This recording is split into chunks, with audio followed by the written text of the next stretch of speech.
క్రైస్తవ విహారీ ఛానల్ ప్రేక్షకులకు శుభాభివందనములు. మన ఈ ఛానల్ను సబ్స్క్రైబ్ చేయండి, లైక్ చేయండి, షేర్ చేయండి, మాకు చేయూతనందించండి. పుణ్యక్షేత్ర సందర్శనాల్లో భాగంగా పశ్చిమ గోదావరి జిల్లా ఏలూరు వద్ద గల తడికెలపూడి గ్రామంలో వేంచేసి ఉన్న లూర్దు మాత దేవాలయాన్ని సందర్శన.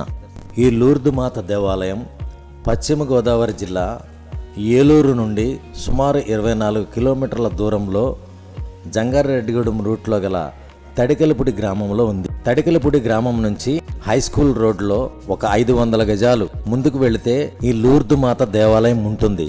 ఈ లూర్దు మాత దేవాలయానికి అనేక ప్రత్యేకతలు ఉన్నాయి. ఏదైనా మొక్కుబడి మొక్కుకున్న వారికి అత్యంత స్వల్ప వ్యవధిలోనే ఆ మొక్కుబడులు తీరుతాయని, మొక్కుబడులు చెల్లించుకోవడానికి అనేక మంది ఇక్కడికి వచ్చేస్తూ ఉంటారు.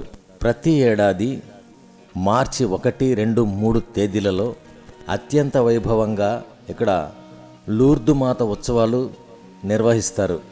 ఈ దేవాలయ సందర్శనకు క్రైస్తవులే కాక క్రైస్తవేతరులు కూడా తమ మొక్కుబడులు మొక్కుకొని మొక్కులు చెల్లింపు కోసం వస్తూ ఉంటారు.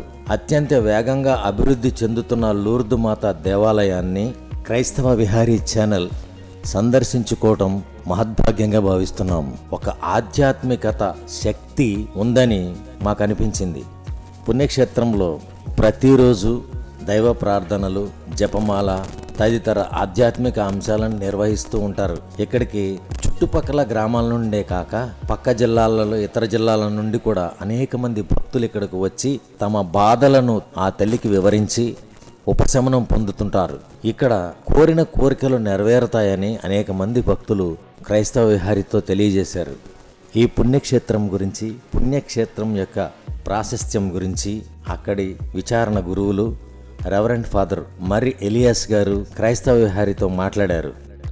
తడికెలపూడి లూర్దు మాత పుణ్యక్షేత్రం ఇది ప్రారంభించి 27 సంవత్సరాలైంది. మొన్ననే మార్చి 1, 2, 3 తారీఖులలో పండుగ జరిగింది.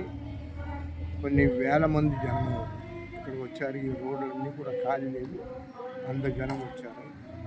బిషప్ గారి యొక్క పూజ జరిగింది. 3 రోజులు కూడా వేలాది మంది భక్తులు వచ్చి ఈ పండుగలో పాల్గొన్నారు. ఇది తడికెలపూడి కూడా ఒక విచారణ. ఈ విచారణ కింద 8 సంఘాలు ఉన్నాయి.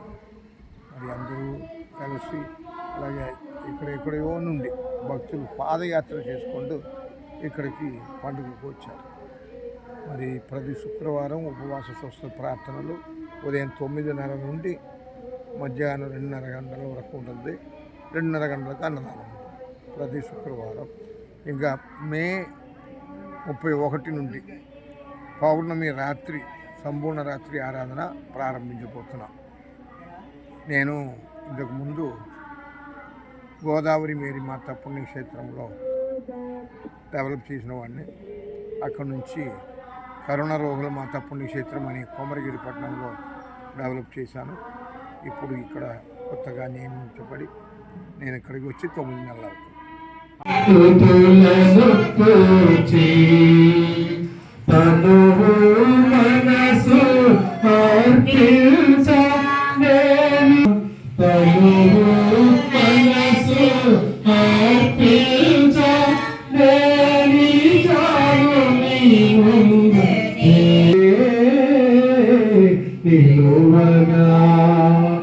మనసు పులకించి పోగా నేను తీర్చ నిలచితి దేవా.